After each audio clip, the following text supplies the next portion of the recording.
हाँ सांग मैंने आज कंटेंट हूँ मनीष भितर बड़ कौन होता है जाणी रखु आज से विषय आलोचना करवा मनीष भितर बड़ कौन तापूर्व कोई रखी नमस्कार जय जगन्नाथ मु नमिता स्वाद करुच्ची मो YouTube channel motivational fact story YouTube channel सांग मैंने केमी अच्छा आशा करुच्ची आपण मैंने बहुत भलरे थे मुझे बहुत भलरे अच्छी सांग मैंने मनीष भितर बड़ कौन जानते ना से विषय आज तो आलोचना करवा रखी सांग मैंने जो मैंने आम चैनल नुआ अच्छा सर्वप्रथम चैनल टी सब्सक्राइब कर दिखाते ताकि नुआ नुआ भिड आसिले आपण पाखे सर्वप्रथम पहुँची पार मनीष भितर सबुठ बड़ जोड़ा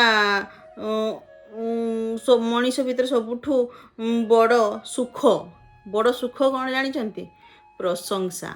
हाँ आज्ञा जितेबले मनीष गोटे मनीष को प्रशंसा करेंगे से प्रशंसा शुणी एते सुख ता भितरे भरी जाए जे से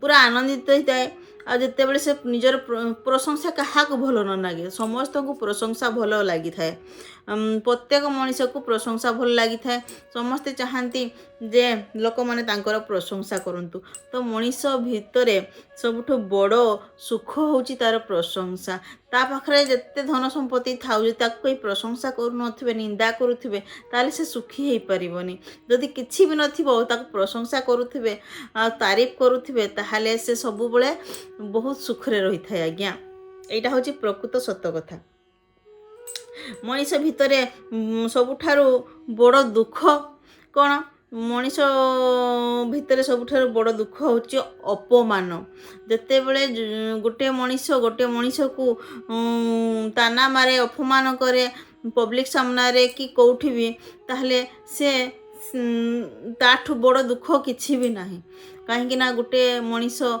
गरीबी सही पारे किंतु अपमान सही पारे आज्ञा भूकरे रही पारे किंतु अपमान सही पारे कहीं ना अपमान बहुत बाधे बहुत कष्ट दिए सारा जीवन ताकू कंदाए से अपमान को केबे भी सही पारे नहीं ता सारा जीवन ताकू दुखी कर दिए तो मनीषर सबुठारु बड़ दुख होची तार अपमान काहाकू आपण को भी कहीं अपमान कले आपण सही पारिबे कि नहीं तो समस्ते चाहती जे एमिति दुख केबे न आसू जे अपमान लोक माने अपमान करिवे यही दुख को कहीं सही पारती ना तो जानिले मनीष भितर बड़ दुख कौन मनीष भितर बड़ दुख होची अपमान तो मनीष भितर सबुठ बड़ आशा आशा कौन तो मनीष भितर सबुठ बड़ आशा होची लोभ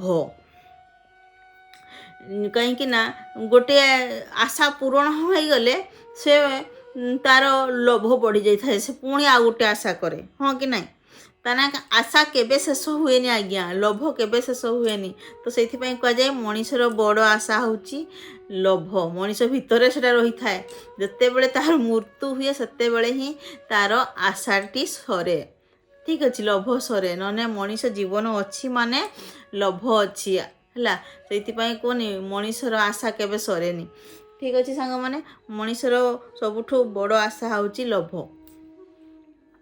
एबे जानिबा आमे मनीषर सबुठ बड़ सम्मान कौन मनीषर सबुठ बड़ सम्मान होची व्यवहार कहीं जदि आपण को जड़े कहीं गोटे भल व्यवहार बहुत भल मीठा मीठा कथा कह भल व्यवहार कर ताठू बड़ सम्मान किछि नहीं आज्ञा समस्ते चाहती मीठा कथा शुणापी भल व्यवहार पाइबापी ताकू जदि भल व्यवहार मिले मीठा कथा शुणापी मिले आउ प्रशंसा तारीफ भल व्यवहार मिले ताहले ताठू बड़ सम्मान आउ किछि अछि कि नहीं ना तो से कह जाए मनीष भितर सबुठारु बड़ सम्मान होची व्यवहार तो समस्त को भल व्यवहार करंतु आ समस्त को एमिति भल सम्मान करंतु तो व्यवहार द्वारा जन को सम्मान करी हबो आज्ञा एठी कोनी कथारे सब किछि अछि कथारे अमृत अछि कथारे विष भी अछि तो आपण अमृत देबे कि विष देबे सेटा आपन को ऊपर डिपेंड करे ହଁ ଆଜ୍ଞା। ତ ସେଇଥିପାଇଁ ଗୋଟିଏ ଅନୁରୋଧ କରିବି, ଯାହା ସହିତ କଥା ହେଉଛନ୍ତି ଭଲ ବ୍ୟବହାର କରନ୍ତୁ। ସେଇଥିପାଇଁ କୁହାଯାଏ ଆଗେ ନିଜେ କୁହନି ନା, ଲୋକମାନେ ବହୁତ ଜଣ ଶୁଣିଥିବେ, ଲୋକମାନେ କୁହନ୍ତି ସେଇ ଲୋକର ବିହେଭିଅର୍ ଭଲ ନୁହଁ, ସେଇ ଅମୁକ ଲୋକର ବିହେଭିଅର୍ ବହୁତ ଭଲ। ତେଣୁକରି ଏହି ଆମର ପାଟିରେ ସବୁ କିଛି ଅଛି ଆଜ୍ଞା, ବିଷ ବି ଅଛି, ଅମୃତ ବି ଅଛି। ତ ବିହେଭିଅର୍ ତ ଏମିତି ଗୋଟେ କୁହନି, କଟୁ କଥା କୁହନ୍ତୁ ନାହିଁ ଯେ ସାରା ଜୀବନ ଜଣେ ଆପଣଙ୍କୁ ମନେ ରଖିଥିବ ଯେ ସେ ଲୋକଟି ବ୍ୟବହାର ଭଲ ନାହିଁ। ଯଦି ଆପଣ ଯଦି କାହାକୁ ଗୋଟେ ମିଠା କଥା କହିଥିବେ, ଭଲ ବ୍ୟବହାର କରିଥିବେ, ତାହେଲେ ବି ସେ ଲୋକଟି ସାରା ଜୀବନ ମନେ ରଖିଥିବ ଯେ ସେଇ ଲୋକଟି ବହୁତ ଭଲ, ଆଉ ଆପଣଙ୍କର ଚାରିଆଡ଼େ ପ୍ରଶଂସା କରିବ, ଚାରିଆଡ଼େ ତାରିଫ କରିବ ଆଜ୍ଞା। ତ ସେଇଥିପାଇଁ କୁହାଯାଏ ଯଦି ଆପଣ ପାରୁଛନ୍ତି ତ ଭଲ ବ୍ୟବହାର କରନ୍ତୁ, ନହେଲେ ଯଦି ଭଲ ବ୍ୟବହାର ନ କରିବେ ତାହେଲେ ଆପଣଙ୍କର ନିନ୍ଦା ହେବ। ଠିକ୍ ଅଛି ସାଙ୍ଗମାନେ। ତ ଯେତେବେଳେ ଆମେ ପାଟି ଖୋଲିବା, ଭଲ ବ୍ୟବହାର କରିବା, ନହେଲେ ଆମେ ଚୁପ୍ ରହିବାଟା ସବୁଠୁ ଭଲ। ତ ଆପଣ ତ ଜାଣିଲେ ମଣିଷର ସବୁଠାରୁ ବଡ଼ ସମ୍ମାନ ହେଉଛି ବ୍ୟବହାର। ଆଉ ଏବେ ଜାଣିବା ମଣିଷର ସବୁଠାରୁ ମଣିଷ ଭିତରେ ସବୁଠାରୁ ବଡ଼ ଜାଗା, ମଣିଷ ଭିତରେ ସବୁଠାରୁ ବଡ଼ ଜାଗା ହେଉଛି ହୃଦୟ ଆଜ୍ଞା। କୁହନି କାହାର ହୃଦୟ ଛୋଟ, କାହାର ହୃଦୟ ବଡ଼। ମୋର କହିବାର ଅର୍ଥ ହେଉଛି, ଲୋକମାନେ କୁହନ୍ତି ନା ତାର ହୃଦୟ ବହୁତ ବଡ଼, ସେ ବହୁତ ଉପକାରୀ, ଆଉ ସେ କାହାର ଦୁଃଖ କଷ୍ଟ ସହିପାରେନି, ତାର ହୃଦୟ ବହୁତ ବଡ଼, ସେ ତାକୁ ଯେ ଯାହା କହିଲେ ସହିଯାଏ। କିନ୍ତୁ ଆଉ ଯେଉଁ ବହୁତ ଜଣ ଥାଆନ୍ତି କାହା ପ୍ରତି ଦୟା ମାୟା ଦେଖାନ୍ତିନି, କାହାକୁ ସାହାଯ୍ୟ କରନ୍ତିନି, ତ ତାର ହୃଦୟ ବହୁତ ଛୋଟ ଏମିତି କୁହନ୍ତି। ତ ମଣିଷର ଭିତରେ ସବୁଠୁ ବଡ଼ ଜାଗା ହେଉଛି ତାର ହୃଦୟ। ଠିକ୍ ଅଛି ସାଙ୍ଗମାନେ। ତ ଆଉ ଏବେ ଜାଣିବା ମଣିଷ ଭିତରେ ସବୁଠାରୁ ବଡ଼ ଝରଣା। ଝରଣା କହିଲେ ପାଣି କେଉଁଠୁ ବାହାରେ ଆଜ୍ଞା? ଲୁହରୁ। ତ ମଣିଷର ସବୁଠୁ ବଡ଼ ଝରଣା ହେଉଛି ଲୁହ। ତ ଯଦି ପାରୁଛନ୍ତି ଓଠରେ ହସ ଫୁଟାନ୍ତୁ, କେବେ ବି ଆଖିରେ ଲୁହ ଦିଅନ୍ତୁନି। ଯଦି ଆପଣ ଆଖିରେ ଲୁହ ଦେବେ ତାହେଲେ କୁହନ୍ତି ନା, ଯେ ପାରିବେ ଯଦି ହସ ଦିଅନ୍ତୁ, ଲୁହ ଦିଅନ୍ତୁନି। କାହିଁକି ନା ଲୁହ ବାହାରିଥାଏ କେତେବେଳେ? ଯେତେବେଳେ ହୃଦୟକୁ କଷ୍ଟ ହେଇଥାଏ ଆଜ୍ଞା। ହୃଦୟରେ କେବେ କଷ୍ଟ ଦିଅନ୍ତୁ ନାହିଁ। ଯଦି ପାରିବେ ଭଲ ବ୍ୟବହାର କରିକିରି ସମ୍ମାନ ଦିଅନ୍ତୁ, କିନ୍ତୁ ହୃଦୟକୁ କେବେ କଷ୍ଟ ଦିଅନ୍ତୁ ନାହିଁ। ହଁ ସାଙ୍ଗମାନେ, ଏବେ ଜାଣିବା ମଣିଷର ସବୁଠାରୁ ବଡ଼ ଧନ କ'ଣ? ସୌନ୍ଦର୍ଯ୍ୟ ଆଜ୍ଞା। ଲୋକମାନେ ଆଗେ ଦେଖନ୍ତିନି ଆପଣଙ୍କ ଘର କେମିତି, କି ଆପଣଙ୍କୁ ବ୍ୟାଙ୍କରେ କେତେ ବ୍ୟାଙ୍କ ବାଲାନ୍ସ ରଖିଛନ୍ତି, କେହି ଆପଣଙ୍କର ଆକାଉଣ୍ଟ ଚେକ୍ କରନ୍ତିନି।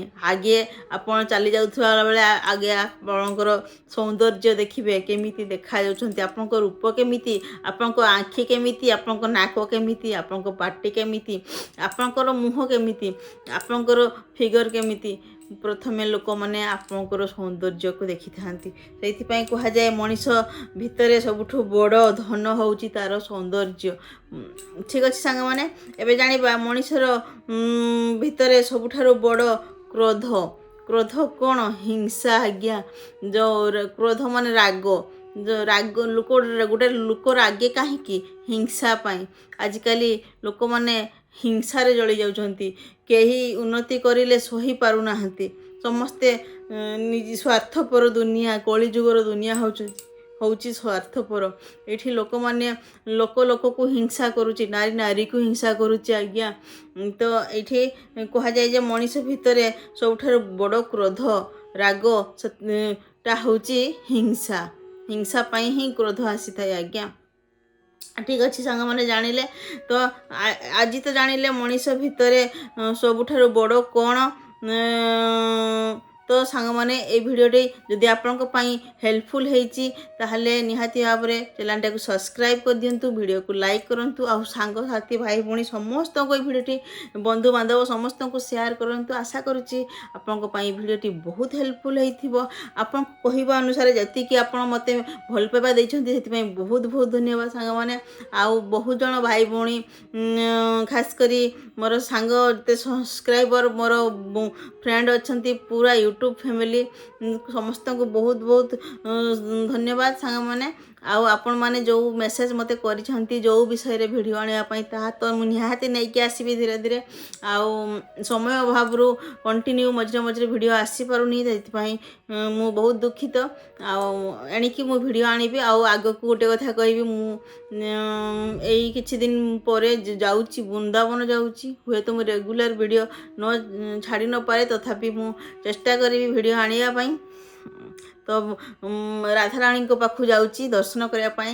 ଆଉ ମା ରାଧାରାଣୀଙ୍କୁ ବି କହିବି ଯେ ମୋର ୟୁଟ୍ୟୁବ୍ ପରିବାର ସମସ୍ତେ ସୁସ୍ଥ ଥାଆନ୍ତୁ, ଭଲରେ ଥାଆନ୍ତୁ।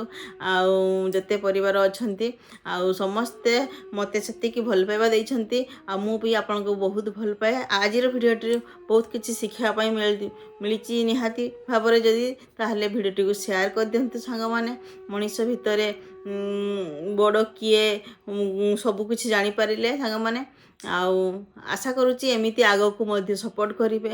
ବହୁତ ଦିନ ଭିଡ଼ିଓ ଆସିପାରିନି, ଏବେ ମୁଁ ବହୁତ ରାତିରେ ଆଜି ଭିଡ଼ିଓ ବନାଉଛି। ଘରେ ସମୟ ହେଉନି, ଦିନଟି ବି ସାନ ହୋଇଗଲାଣି।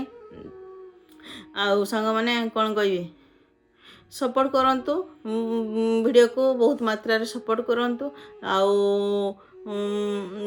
ମୋର ଫାଷ୍ଟ ପେମେଣ୍ଟ ବିଷୟରେ ବି ଭିଡ଼ିଓ ଆସିବ ସାଙ୍ଗମାନେ। ଫାଷ୍ଟ ପେମେଣ୍ଟ ଆସିଯାଇଛି, ତାକୁ ବି ନେଇକି ଭିଡ଼ିଓ ଆଣିବି। ମୁଁ କେମିତି ଆସିଲା, କ'ଣ ହେଲା, ପୁରା ଫୁଲ୍ ଭିଡ଼ିଓ ଆସିବ ସାଙ୍ଗମାନେ। ଆଜିର କଣ୍ଟେଣ୍ଟଟି ଯଦି ଭଲ ଲାଗିଛି ତାହେଲେ ନିହାତି ଭାବରେ ଲାଇକ୍, ସେୟାର, କମେଣ୍ଟ କରିବେ। ରହୁଛି, ନମସ୍କାର, ଜୟ ଜଗନ୍ନାଥ, ରାଧେ ରାଧେ, ଜୟ ଶ୍ରୀ ଶ୍ୟାମ।